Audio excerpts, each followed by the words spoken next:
Sekarang menjadi kota yang instagramable. Dulu kita mikir, masa sih Jakarta kota yang instagramable? Tapi sekarang kita tahu bahwa Jakarta mempunyai banyak spot yang instagramable, tidak kalah dengan kota-kota negara maju lainnya. Bahkan Jakarta adalah salah satu kota yang paling banyak digunakan di hashtag Instagram. Walau mungkin banyak yang pakai buat jualan sih, ya tapi kita harus akui kalau sekarang Jakarta mengalami banyak perubahan. Seperti dilebarkannya trotoar, banyak jalur sepeda, JPO yang unik, banyak ruang terbuka hijau, stasiun yang sudah direvitalisasi, transit oriented development, dan lain-lainnya. Bahkan Jakarta sempat juga mendapatkan banyak penghargaan, tapi tidak bisa dipungkiri kalau kota Jakarta masih mempunyai banyak masalah. Ayo kita bahas perubahan-perubahan apa aja sih yang ada di kota Jakarta ini dan masalah kota Jakarta saat ini.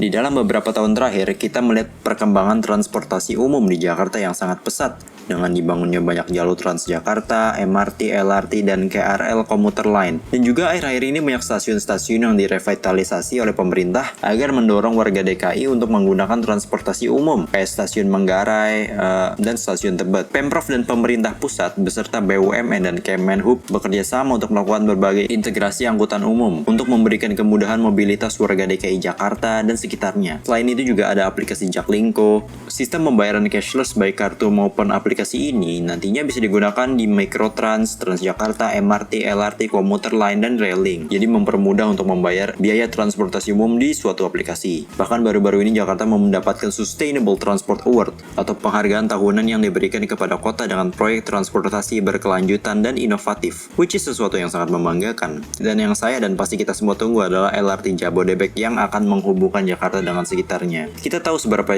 banyak orang di sekitar Jakarta yang berpergian ke Jakarta untuk kerja. Dan kalau misalkan LRT Jabodebek ini jadi, tentu ini akan menjadi game changer, multiplier effect yang berdampak positif pada ekonomi. Oh iya, dan jangan lupa kereta cepat Jakarta-Bandung. Kedua proyek ini dengan pasti akan membawa dampak positif bagi ekonomi Indonesia. Sebelumnya, kota Jakarta dianggap sebagai kota yang warganya malas jalan kaki. A city where nobody wants to walk. Ini adalah artikel dari New York Times. Gubernur DKI Jakarta, Anies Baswedan, juga membeberkan beberapa alasan kenapa warga malas berjalan kaki. Pertama, kita memang lebih suka menggunakan kendaraan bermotor seperti mobil atau motor. Misalnya ya, kalau ke lapangan deket komplek tuh, kan padahal deket banget nih, tapi kita cenderung suka pakai motor kalau ingin ke sana. Kedua, trotoar di Jakarta tidak ramah untuk pejalan kaki. Bisa kita lihat bahwa sebagian trotoar di Jakarta itu tidak ramah untuk pejalan kaki. Misalkan sering dijadikan tempat parkir, motor, atau tempat pedagang. Nah, hal yang diupayakan Pemprov DKI untuk memotivasi warga agar berjalan kaki adalah melebarkan atau merevitalisasi trotoar. Bisa kita lihat beberapa tahun belakangan ini, Pemprov DKI gencar-gencarnya memperlebar dan merevitalisasi trotoar yang ada di Jakarta. Bukan hanya di Sudirman Tamrin, tapi ada di berbagai penjuru Jakarta seperti trotoar di Cikini, trotoar di Kemang, trotoar di kawasan Pasar Senen, Jalan Salemba, Jalan Keramat Raya, kawasan Pasar Minggu, kawasan Sunter, dan masih banyak lainnya. Penataan trotoar ini merupakan salah satu strategi Pemprov DKI agar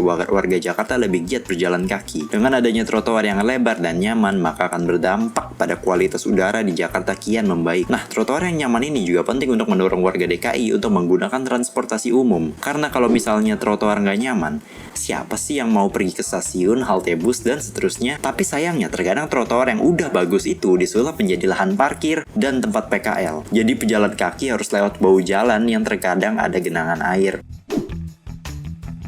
Salah satu cara Pemprov DKI mendorong warga untuk meninggalkan kendaraan pribadi dan beralih ke angkutan umum adalah dengan disiapkannya jalur sepeda di berbagai sudut kota Jakarta.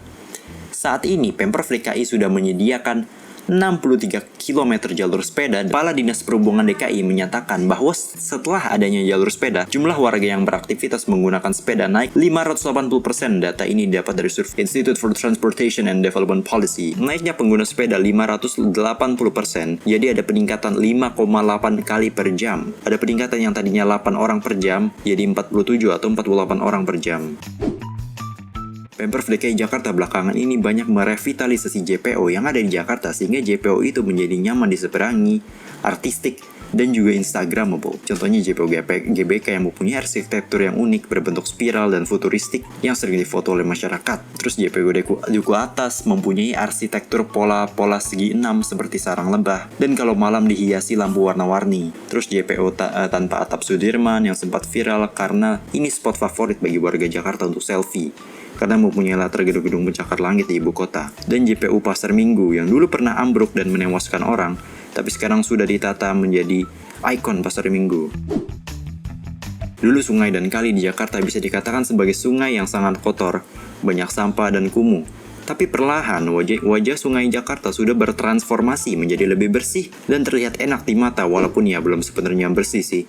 Masih ada sampah sedikit di sungai, tapi perlahan menuju perubahan yang indah.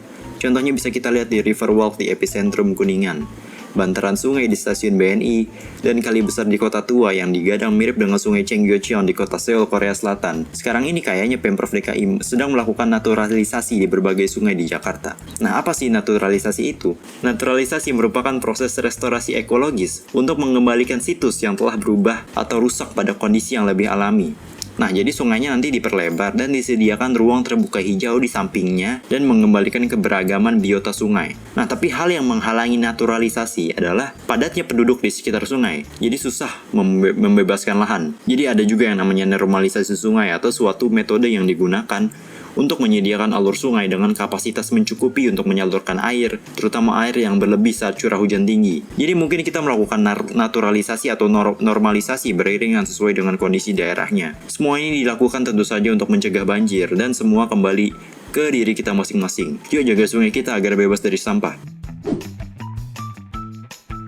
Pemprov DKI akhir-akhir ini gencar membangun ruang terbuka hijau seperti Taman Maju Bersama, ruang terbuka hijau lainnya, dan taman yang direvitalisasi seperti Taman Menteng dan Taman Lapangan Banteng. Nah, yang menarik perhatian ini adalah Taman Maju Bersama karena konsepnya menarik gitu, dengan melibatkan warga untuk membangun taman, dan aset taman ini juga tidak dimiliki oleh pemerintah, melainkan dunia usaha atau masyarakat, sehingga lahan milik masyarakat juga memungkinkan untuk dijadikan lahan Taman Maju Bersama. Terus saya juga melihat banyak ruang terbuka hijau yang dibangun di kolong flyover, itu keren sih. Semua ini dilakukan tentu saja untuk mengurangi polusi udara di Jakarta dan menciptakan ruang ketiga di mana masyarakat bisa bertemu di suatu titik di mana mereka tidak memandang status sosial. Kan kalau misalnya kita ke mall tuh, ada kelasnya, misalnya mall A, segmen pasarnya orang berpendapatan menengah ke atas. Mall B, segmen pasarnya orang berpendapatan menengah ke bawah. Jadi kalau orang yang suka pergi ke mall B, terus ke mall A, dia merasa minder dan merasa tidak setara dengan orang yang sering ke mall A. Kadang-kadang gue juga suka kayak gitu sih. Wah, ini mallnya untuk orang kaya, ngapain gue di sini?